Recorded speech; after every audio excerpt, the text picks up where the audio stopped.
দর্শক আপনারা দেখতে পাচ্ছেন রাতের সড়কের চিত্র। রাজধানীর ঢাকা চট্টগ্রাম মহাসড়ক এবং ঢাকার বিভিন্ন যে সড়কগুলো দেখতে পাচ্ছেন রাতের বেলা ভয়ঙ্কর হয়ে ওঠে এবং বিভিন্ন সড়কগুলোতে সাধারণ মানুষকে ছিনতাই, রাহাজানি এবং ডাকাতি করা হয় এই রাতের সড়কগুলোতে।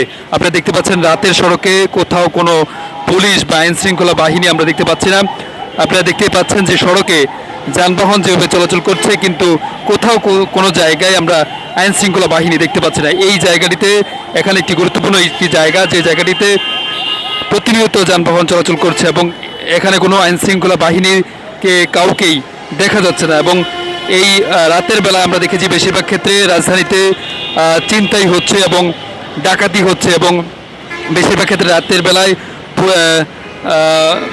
রাতের সড়ক ভয়ঙ্কর হয়ে ওঠে, যেটা হচ্ছে মোটরসাইকেল চালকদেরকে ছিনতাই করা হচ্ছে এবং সিএনজি চালকদেরকে ধরে ডাকাতি করা হচ্ছে, এমন চিত্রে বেশিরভাগ ক্ষেত্রে দেখা যায় এই মহাসড়কগুলোতে।